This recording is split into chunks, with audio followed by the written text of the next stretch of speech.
Welcome back, everybody. We're still here with Rachel and Heather. We want to tell you how you can book your appointment. So we've already told you that walk-ins are welcome, but you can also call. You can also go online to the website, but the link had a lot of characters in it, so it didn't fit up there on the graphic. So you can just search Superior Piercing Co. on Facebook, and that'll take you to a link there as well. So in your 3 months of experience, have you found that there's a particular day or time that seems to be pretty busy?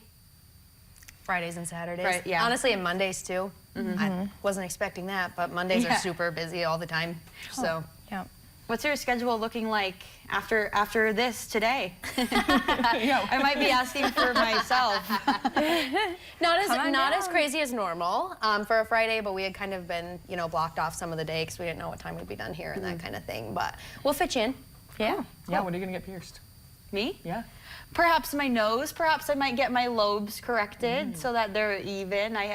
Because my second holes, like I said, I did them myself. They're just a little bit wonky, a little bit uneven. So that'd be nice to get that corrected. Yeah. Probably shouldn't pierce myself. Probably, probably good advice for people watching. What was the You're not the only one. Did you do like a lemon? Was it a lemon? No, I literally. Ooh, ouch. Yeah. Okay. I think I might have made that up. I don't know. on the parent trap. Yeah, that's what it is. That on the parent trap. Yeah. No, I just actually just took. I iced it first, and then I just took a needle through it, and then put the earring in. But You're this also, like, isn't a giving demo yourself- for. yeah. Yeah, I've don't given do that. myself tattoos before. This isn't a demo for that. This is. I'm questionable. Yeah. Where's your tattoo that you gave to yourself? Isn't it on your arm? I have a couple, yeah, a couple dots on my finger. Anyway, that's beside the point, MK, because we're talking about doing this professionally, because in a professional setting, it's safe, it's clean, it's better than Claire's. I mean, this, really, you shouldn't be getting pierced with a gun, because that can lead to like infections and other problems too. Yeah. So gun piercings blow your tissue out because it takes a soft or a round, kind of sharp-ish end of an earring, and it just crams it in your ear. There's a lot of force involved, and it just pushes your tissue to the side, which is why, like, if you have gun piercings, you can usually squeeze around in your earlobes and feel like a little ball of tissue.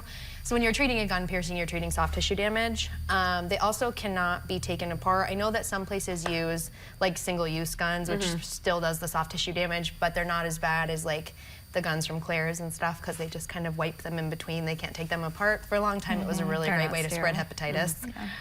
And yeah, I hear lots of horror stories about like the gun got stuck and it was dangling from my ear. And it's, yeah, and so a hollow needle removes the tissue and actually creates a hole. So when you get pierced with a hollow needle, you're literally just creating a little teeny cut in your ear, and it behaves the same as a cut anywhere else on your body. A little bit of scabbing, but your body takes care of it, all of that good stuff. And with a gun piercing, the other thing too is no reputable quality metal jewelry company will make earrings that can be loaded into a piercing gun. So they're all plated or painted or mixed or filled or whatever. They might have an okay layer of stuff on the outside, but they're filled with nickel and that kind of thing. Just because the good companies also don't want you to get pierced with a gun. So they won't make earrings that load into a gun. Have these standards and safety practices for piercings, have these, changed in recent times? Has the industry, changed to kind of better reflect that, maybe little kids shouldn't be going to Claire's and getting pierced with the guns. Maybe that's not the safest thing to do.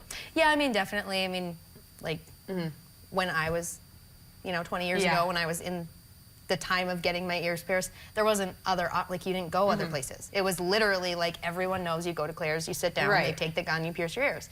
And it's kind of the same as just like medical stuff in general. Like it evolves over time, and that's been the same with piercing safe. New stuff comes out all the time. There's new stuff to learn all the time. We have continuing education, and there's an APP conference every year that's just talking new stuff and better, safer ways, and always trying to enhance that client experience and, having your piercings long term. All right. Is there any final advice you have for anybody looking to get a piercing, or maybe people that are healing from a piercing? Any aftercare tips? Don't put hydrogen peroxide on your piercing. Yes. Not ever, even once. I think I saw that someone posted that. Maybe it was you guys. That was me yesterday. I saw that on Facebook, we got an and I was email like, from yes. someone that was like, hey, just happened to find you guys on social media, and I have a bump on my nose piercing, and my piercer told me to put peroxide on it. And I was like, stop, stop, stop, stop, stop. Don't ever do that. I don't know why anyone would tell you that. If your jewelry's real, first of all, peroxide ruins it. Like, absolutely destroys it. And it's really, really, really harsh on your skin, on your tissue, all of that stuff. It literally bubbles when you put it on things. Like, I just feel like that can't be. Yep. So I mean, for aftercare, a lot of it is, you know, making sure that the metal is quality. If you got pierced somewhere and you think that that's not the case, going somewhere that's reputable, it's going to have the high quality jewelry. Not overdoing it on saline, kind of just leaving your body to its own devices. It literally, when you get pierced with a hollow needle, it is nothing but a cut.